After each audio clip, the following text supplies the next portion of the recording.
പിടിച്ച് പിടിച്ച് നല്ലപോലെ പഠിക്ക്. കഴിഞ്ഞ പ്രാവശ്യം മിസ്സായതുപോലെ മാർക്ക് മിസ് ചെയ്യരുത് കേട്ടല്ലോ.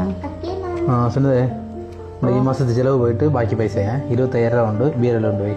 ശരി. നാളെ എന്തൊരു എക്സാമിനെ? ഓക്കെ, പഠി.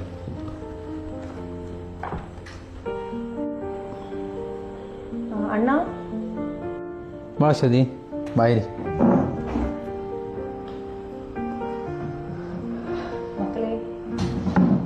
പിന്നെ സുഖം തന്നെ?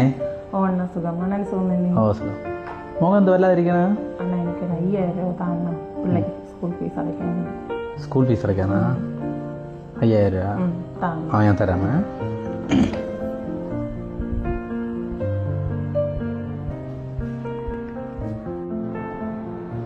ചേട്ടാ, എന്തോന്നു നിങ്ങൾ അനിയത്തി സംസാരിക്കണ എല്ലാം കേട്ട്.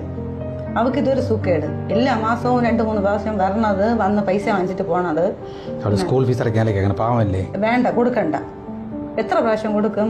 കഴിഞ്ഞ മാസവും വന്ന് എത്ര പ്രാവശ്യം കൊടുക്കും?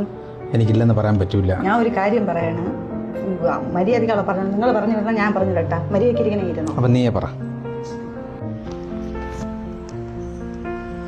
അശ്വതി, ചേട്ടൻ്റെ അടുത്ത് പൈസ ചോദിച്ചെന്ന് പറഞ്ഞ്, പക്ഷെ ചേട്ടൻ തന്ന പൈസ ഞാൻ ഒരു ലോൺ അടയ്ക്കാൻ വേണ്ടി എടുത്ത് കൊടുത്ത്.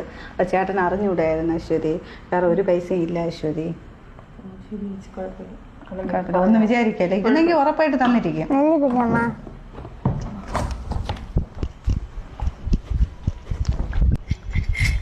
കുഞ്ഞമ്മ, ഇതിനകത്ത് അകച്ച പൈസ ഇത് വെച്ച് അനിയന് മറ്റേ ഫീസ് അടച്ച് കൊടുത്ത.